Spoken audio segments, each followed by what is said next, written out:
जय हिंद दोस्तों, आपका दोस्त आरजे प्रवीण एक बार फिर से लेके आ गया है एक ज्ञान भरी कहानी आकाश दूर क्यों है, जिसका शीर्षक है आकाश दूर क्यों है। तो देर ना करते हुए चलिए कहानी की शुरुआत करते हैं। ये रहा कहानी। कई साल पहले आकाश इतना नीचा था कि अगर आप ऊपर जाते तो आप उसे अपनी उंगलियों से छू सकते थे।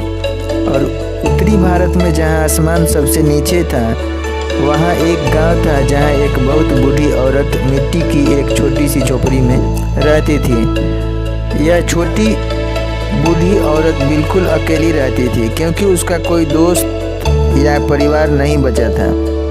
उसे कहीं जाना नहीं था और कोई बात करने वाला नहीं था, इसलिए खुद को व्यस्त रखने के लिए वो अपना सारा समय अपने घर और अपने आंगन की साफ सफाई में लगाती रहती थी।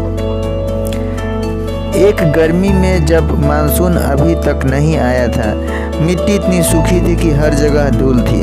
पेड़ों पर, झोपड़ियों और घरों की छतों पर और हवा में लोग खांसते और छींकते और घुटते थे, क्योंकि धूल उनके नाक और गले में चली गई थी। बेचारा आसमान भी सहा।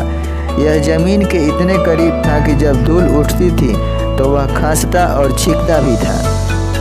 बुढ़िया की झोपड़ी धूल से पटी हुई थी। उसने झाड़ू से छोटी सी झोपड़ी की झाड़ू पोछा की, यहाँ तक कि उसने अपनी झोपड़ी और अपने सामने के आंगन के बाहर झाड़ू भी लगाई। लेकिन जितना अधिक वह झाड़ती, उतनी ही अधिक धूल उसके चारों ओर और फैलती जाती।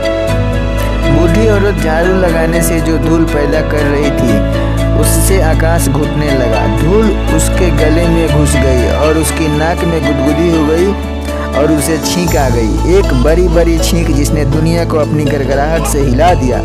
लोग सिर ढके हुए थे और डर के मारे घर के अंदर भागे, लेकिन बुढ़िया झाड़ू लगाती रही।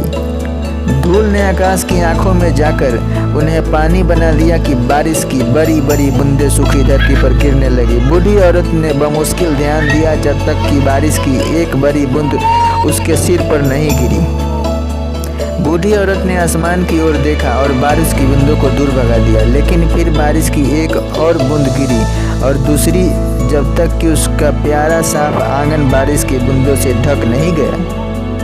इससे बुढ़िया को बहुत गुस्सा आया। वह आकाश की ओर चिल्लाई, उस पर चिल्लाते हुए कहा कि उसके अच्छे साफ सुथरे आंगन में बारिश बंद हो जाए, लेकिन बेचारा पुराना आकाश बरसने को न रोक सका। इसकी आंखें धूल से भरी हुई थी।